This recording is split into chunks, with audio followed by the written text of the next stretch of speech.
Yes sir.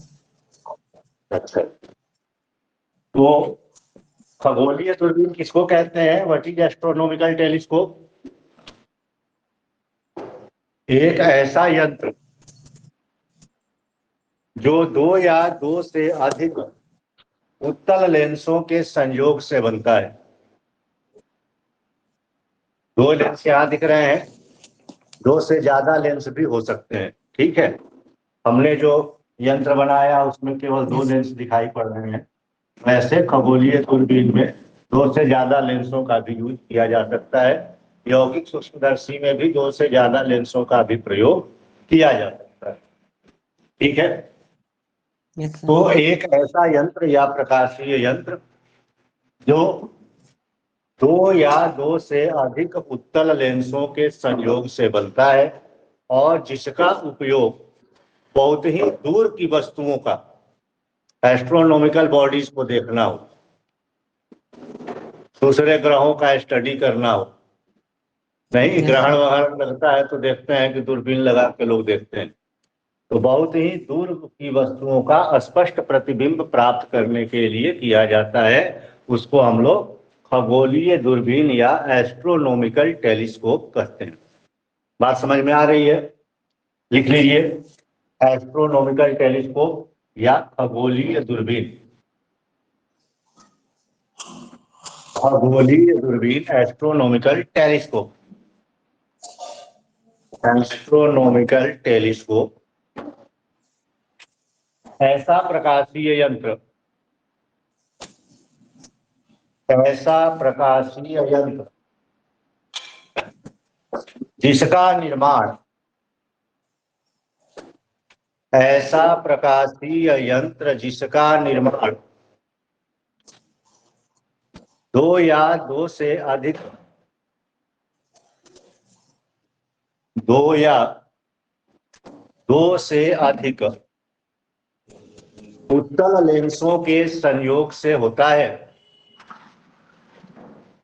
दो या दो से अधिक उत्तल लेंसों के संयोग से होता है तथा जिसका उपयोग, तथा जिसका उपयोग बहुत ही दूर स्थित वस्तु का, जिसका उपयोग बहुत ही दूर स्थित वस्तु का स्पष्ट प्रतिबिंब, दूर स्थित वस्तु का स्पष्ट प्रतिबिंब प्राप्त करने के लिए किया जाता है, प्राप्त करने के लिए किया जाता है, उसे खगोलीय दूरबीन कहते हैं। उसे खगोलीय दूरबीन कहते हैं। इंग्लिश में लिख लीजिए, लिखना है जिनको। It is the device, optical device. It is the optical device consisting with the combination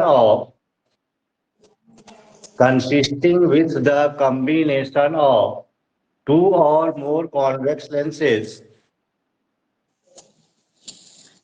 two or more convex lenses, and used to see clearly, and used to see clearly the clear image, the clear image of distant objects, clear image of distant objects. ठीक है, खगोलीय दूरबीन astronomical telescope क्या होता है? तो दो या दो से अधिक कॉन्वेक्स लेंस के उत्तल लेंसों का कॉम्बिनेशन से बना होता है।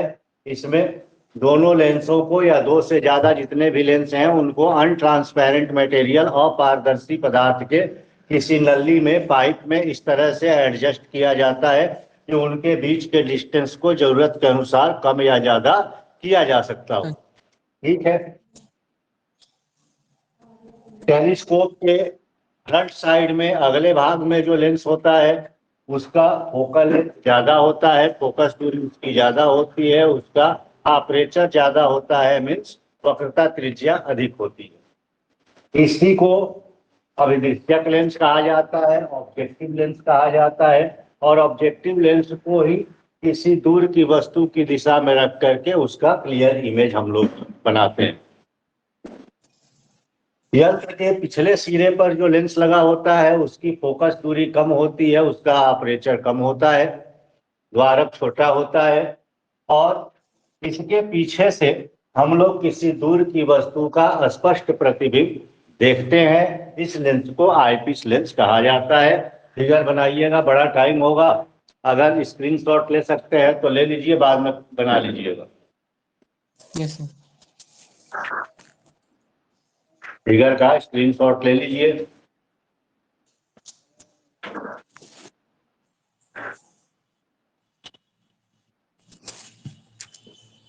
सर ले हो लिया। गया? अच्छा जी। तो एस्ट्रोनॉमिकल टेलीस्कोप जो है ये दो प्रकार से एडजस्ट किया जाता है। एक को कहा जाता है सामान्य स्थिति के लिए एडजस्टमेंट, और दूसरे को कहा जाता है विशेष स्थिति के लिए। नॉर्मल कंडीशन के लिए एस्ट्रोनॉमिकल टेलीस्कोप को एडजस्ट करना, और स्पेशल कंडीशन के लिए एडजस्ट करना। दोनों में अंतर क्या है भाई, क्यों किया जाता है? तो जब इन अनंत पर वस्तु रखी हो, जैसे किसी ग्रह का अध्ययन कर रहे हैं, किसी स्टार का अध्ययन कर रहे हैं, तो उसकी दूरी बहुत ज्यादा होती है, उसको लगभग अनंत मान लेते हैं। तो बहुत दूर की वस्तु का प्रतिबिंब भी बहुत दूर ही बनता है, लेकिन कई हजार गुना लाख गुना बड़ा बन जाता है, इसलिए साफ साफ देखा जाता है। उसको कहते हैं नॉर्मल एडजस्टमेंट। ठीक है। नॉर्मल एडजस्टमेंट में क्या होगा, वस्तु दूर रहेगी, उसका प्रतिबिंब भी दूर ही बनेगा, अनंत की वस्तु का प्रतिबिंब भी अनंत पर ही बनेगा, लेकिन कई हजार गुना बड़ा बन जाएगा। छोटा दूर जब वस्तु हो जाती है तो क्या होता है, क्यों नहीं साफ दिखाई पड़ती है? छोटा। क्योंकि वो देखने में छोटी हो जाती है। वस्तु तो उतनी ही बड़ी है, लेकिन देखने में छोटी हो जाती है। प्लेन जब रनवे पर खड़ा होता है तो बहुत बड़ा दिखता है, पता ना 500,000 लोग उसमें बैठ करके जा सकते हैं, अलग अलग साइज का प्लेन होता है। लेकिन वही प्लेन जब हवा में उड़ान भरने लगता है तो थोड़ी देर के बाद देखिएगा तो एक चिड़िया जैसा दिखेगा, छोटा। अब बताओ, उतनी छोटी चिड़िया जैसा प्लेन है, उसमें कितने लोग बैठे होंगे? तो वो प्लेन छोटा नहीं हो गया, है ना? प्लेन उतना ही बड़ा है। दूरी जैसे जैसे ऑब्जेक्ट की बढ़ती जाती है उसका साइज हमें देखने में छोटा लगता है। तो बहुत दूर ऑब्जेक्ट था इसलिए छोटा लगता था, और छोटा होने के कारण साफ दिखाई नहीं पड़ता था। अब जब खूब दूर उड़ रहा है उस समय उसकी खिड़की हम देखना चाहें, कितनी खिड़कियां हैं, विंडोज कितने हैं, तो प्लेन तो बड़ा मुश्किल से दिखता है, उसकी खिड़की कहाँ दिखेगी? लेकिन हम देखना चाहते हैं कि खिड़की के पास कौन बैठा है, तो क्या करना पड़ेगा? तो कोई ना कोई ऐसा एक डिवाइस, एक यंत्र उपयोग करना पड़ेगा कि हम लोग खिड़की को भी देख सकें। उसके लिए क्या करना पड़ेगा, उसके प्रतिबिंब को बहुत बड़ा बना दीजिए। उसका इमेज कई हजार गुना जब बड़ा हो जाएगा तो वो छोटा होने के कारण साफ नहीं दिख रहा था, फिर बड़ा प्रतिबिंब बन जाएगा, तो उस प्रतिबिंब में हम लोग खिड़की को आसानी से देख सकते हैं। तो याद रखना है कि नॉर्मल एडजस्टमेंट सामान्य स्थिति में व्यवस्थित खगोलीय दूरबीन कब कहेंगे, तो जब दूर की वस्तु का प्रतिबिंब दूर बने। और जब स्पेशल कंडीशन में एडजस्ट करते हैं इसको तो वस्तु तो दूर ही होती है, लेकिन उसका प्रतिबिंब जो होता है वो यंत्र के नजदीक बनता है। उसके लिए हम लोग जो एडजस्टमेंट करते हैं उसको स्पेशल एडजस्टमेंट के नाम से जानते हैं। ठीक है, लिख लीजिए बनावट। Yes sir. कंस्ट्रक्शन, कंस्ट्रक्शन बनावट।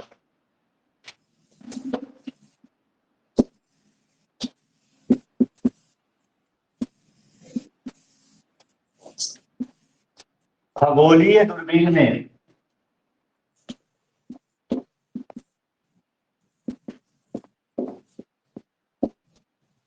खगोलीय दूरबीन में भिन्न भिन्न फोकस दूरी,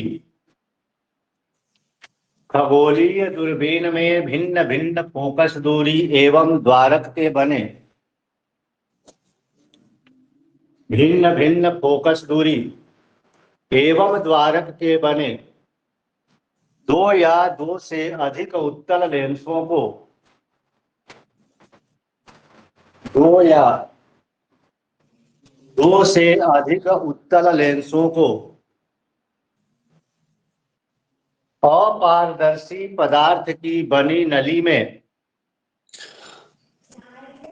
अपारदर्शी पदार्थ की बनी नली में इस प्रकार व्यवस्थित किया जाता है, इस प्रकार व्यवस्थित किया जाता है कि उनके बीच की दूरी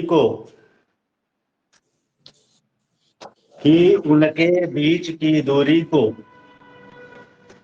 आवश्यकतानुसार घटाया या बढ़ाया जा सके।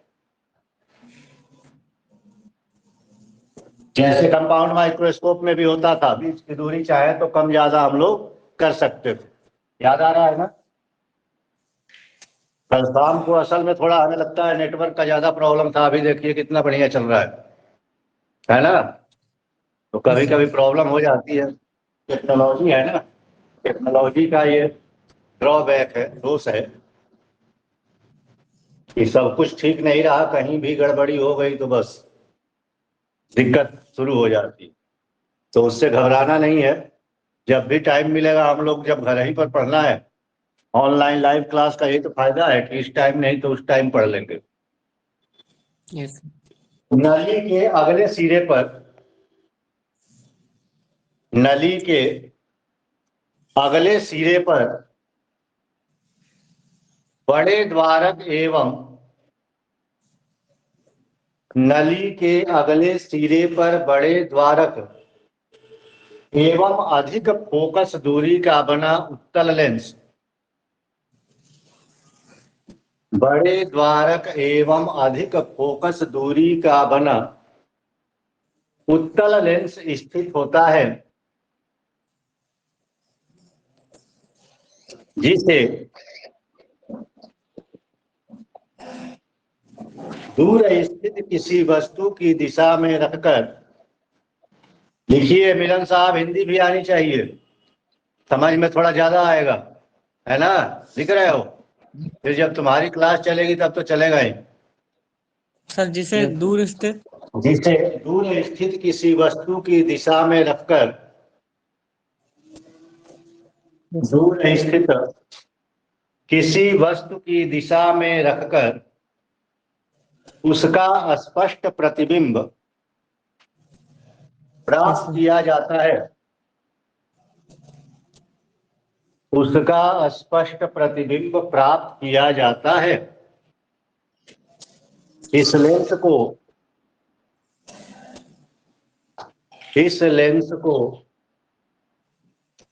अभिदृश्यक लेंस कहते हैं। इस लेंस को अभिदृश्यक लेंस कहते हैं।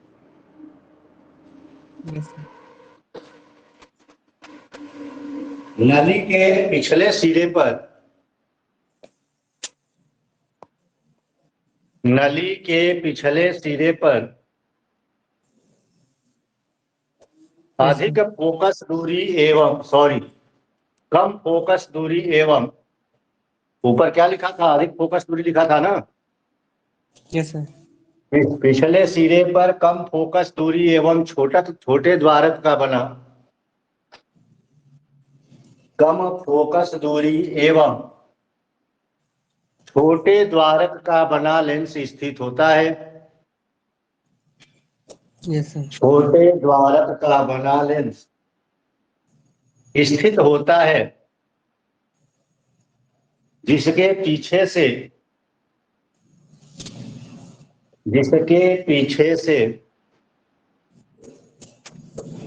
हम दूर स्थित वस्तु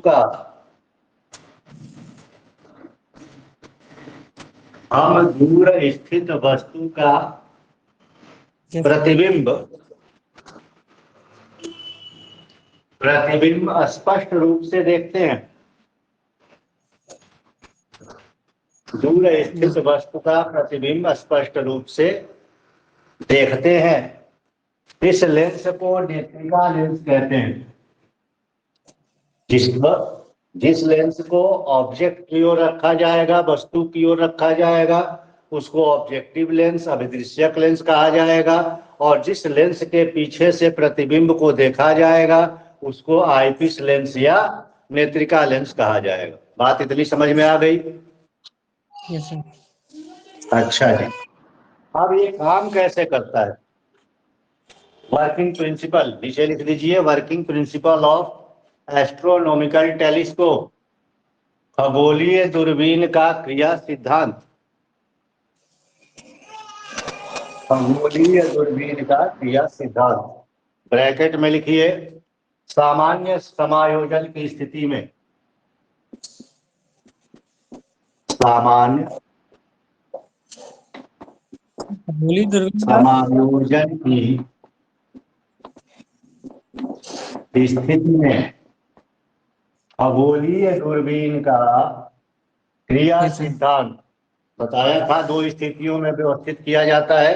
तो सबसे पहले हम लोग सामान्य स्थिति के लिए पढ़ेंगे, उसके बाद विशेष स्थिति के लिए। ब्रैकेट में लिख दीजिए, सामान्य समायोजन की स्थिति में।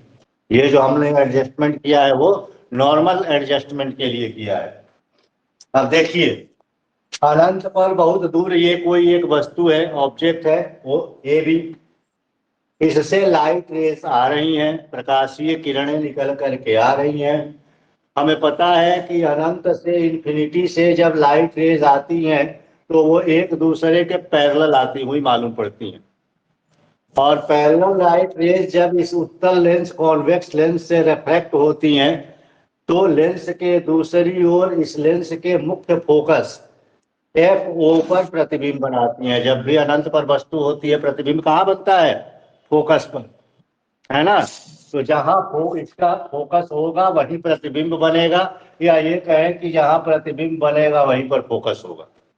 मतलब अनंत पर स्थित वस्तु AB से निकलने वाली लगभग समानांतर प्रकाशीय किरणें लेंस अभिदृश्यक लेंस से अपवर्तन के बाद अभिदृश्यक के मुख्य फोकस FO पर एक वास्तविक उल्टे और बहुत ही छोटे, वस्तु तो दूर है भले लेकिन है बहुत बड़ी, देखने में भले छोटी लग रही है, तो बहुत छोटे प्रतिबिंब A', B' का निर्माण अभिदृश्यक के मुख्य फोकस FO पर करती है। अब नॉर्मल एडजस्टमेंट के लिए क्या करते हैं? तो अब नेत्रिका लेंस को इस तरह से व्यवस्थित करते हैं आगे पीछे करके कि ये जो अभिदृश्यक का प्रतिबिंब A', B' है, जिस बिंदु पर FO पर, उसी बिंदु पर नेत्रिका का भी मुख्य फोकस आ जाए AP। समझ में आ रही है बात? जहां अभिदृश्यक का फोकस जिस बिंदु पर है उसी बिंदु पर नेत्रिका का भी फोकस हो और वहीं पर इसका प्रतिबिंब बने। उस समय अभिदृश्यक का ये प्रतिबिंब A', जो है ये नेत्रिका लेंस के लिए आभासी वस्तु का काम करता है, वर्चुअल ऑब्जेक्ट का काम करता है। और इस A', से जब लाइट रेज निकलती हैं तो ये नेत्रिका लेंस पर पड़ती हैं, इंसिडेंस होती हैं, और यहाँ से रिफ्रैक्शन के बाद, अपवर्तन के बाद आगे की ओर समानांतर देखते हैं कि जाती हुई मालूम पड़ती है। तो आगे समानांतर जा रही है तो पीछे भी क्या आएगी?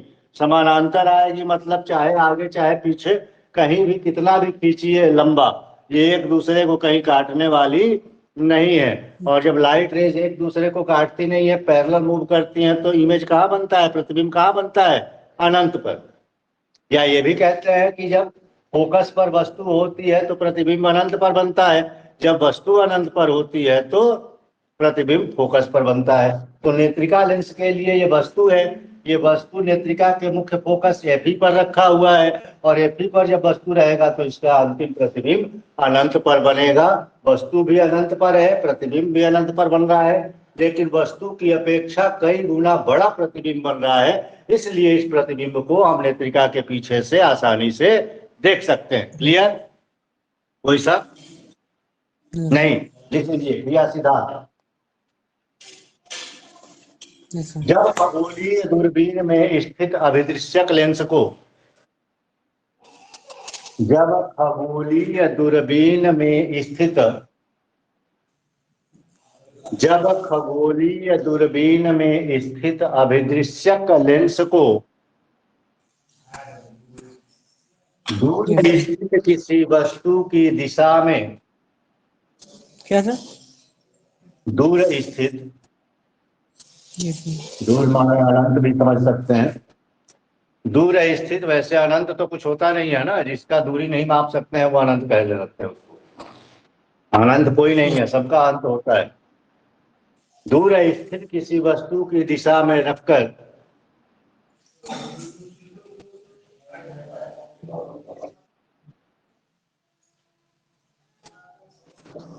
नहीं रखा जाता है तो लिख लीजिए। जब खगोलीय दूरबीन में स्थित अभिदृश्यक लेंस को दूर स्थित किसी वस्तु की दिशा में रखा जाता है तो उस वस्तु यस सर। से निकलने वाली तो उस वस्तु से निकलने वाली लगभग समानांतर प्रकाशीय किरणें, उस वस्तु से निकलने वाली लगभग समानांतर प्रकाशीय किरणें अभिदृश्यक लेंस से अपवर्तन के बाद, अभिदृश्यक लेंस से अपवर्तन के बाद इसके मुख्य फोकस FO, जहां O लगा होगा समझिएगा वो अभिदृश्यक लेंस से संबंधित है, जहां E लगा होगा समझिएगा ये नेत्रिका लेंस से संबंधित है। इसके मुख्य फोकस FO पर वास्तविक छोटे एवं उल्टे प्रतिबिंब, वास्तविक छोटे एवं उल्टे प्रतिबिंब A', B' का निर्माण करती हैं। समझ में आ रही है बात? जहां समझ में नहीं आएगा पूछते रहिएगा, पूछिएगा नहीं तो लाइव का क्लास का कोई फायदा नहीं है ना। A', B' का निर्माण करती हैं।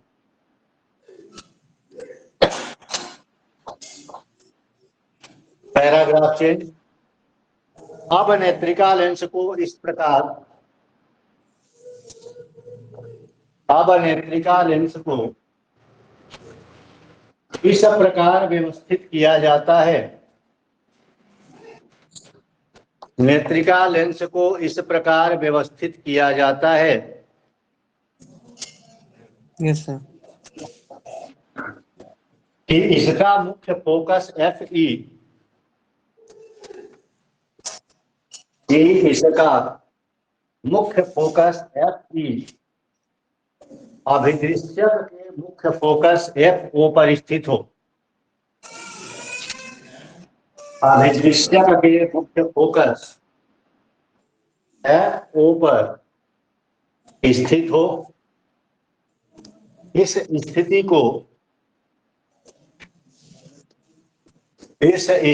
को खगोलीय दूरबीन के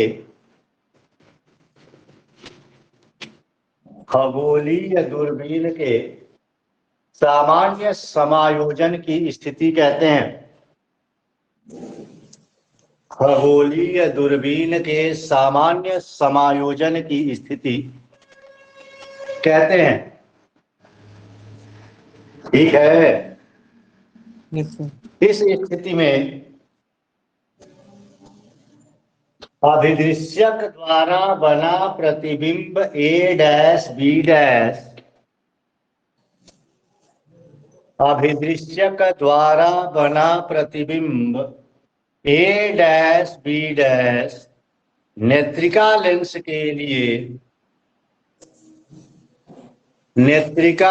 के लिए आभासी वस्तु का कार्य करता है।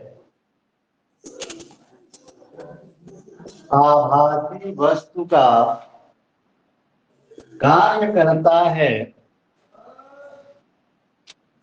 जिससे निकलने वाली प्रकाशीय किरणें, जिससे निकलने वाली प्रकाशीय किरणें नेत्रिका लेंस से अपवर्तन के बाद नेत्रिका लेंस से अपवर्तन के बाद अनंत पर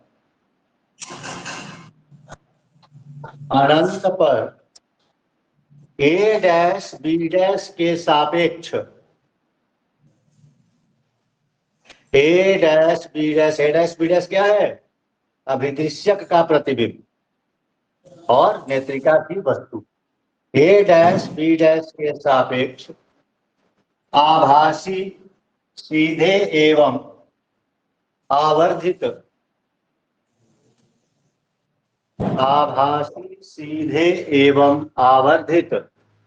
जबकि वास्तव में तो हमारी वस्तु ये है ना, देखना इसको है जो अनंत पर रखा हुआ है। जबकि वास्तविक वस्तु ए बी के सापेक्ष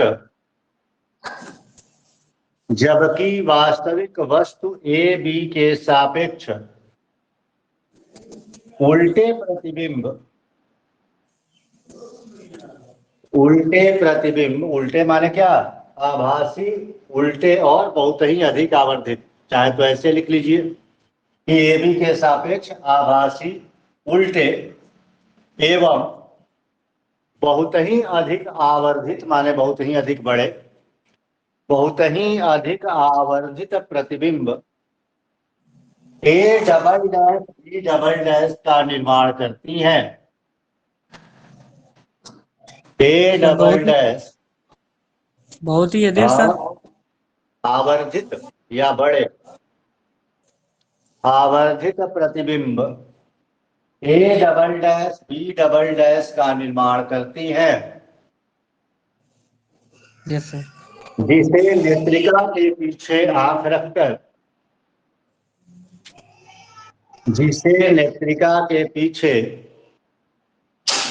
रखकर स्पष्ट रूप से देखा जा सकता है। नेत्रिका के पीछे आंख रखकर स्पष्ट रूप से देखा जा सकता है। इसकी आवर्धन क्षमता होती है FO/FE, ठीक है ना? इसकी आवर्धन क्षमता क्या होती है? FO/FE। और अगर पूछा जाए कि खगोलीय दूरबीन की लंबाई कितनी होगी, what is the length of astronomical telescope, it means what is the distance between the objective lens and eyepiece lens of an astronomical telescope, कितना होगा? तो ये देखिए अभिदृश्यक लेंस है और ये इसका मुख्य फोकस FO है, जहां प्रतिबिंब A डैश B डैश बना है। तो यहां से यहां तक क्या हो जाएगा? अभिदृश्यक लेंस का फोकस दूरी हो जाएगा। इसका मुख्य फोकस ये है, तो ध्रुव से मुख्य फोकस के बीच की दूरी को फोकस दूरी कहते हैं। The distance between pole and focus is known as focal length, FO हो गया। और इसी बिंदु पर नेत्रिका का मुख्य फोकस FE भी है। तो यहां से यहां तक ये नेत्रिका लेंस का ध्रुव है, यहां से यहां तक हो गया FE। FO हो गया अभिदृश्यक का फोकस दूरी और FE हो गया नेत्रिका की फोकस दूरी। दोनों को ऐड कर देंगे तो दोनों लेंसों के बीच की दूरी हो जाएगी। और इसी को कहते हैं हम लोग खगोलीय दूरबीन की लंबाई। कब? जब सामान्य समायोजन की स्थिति हो।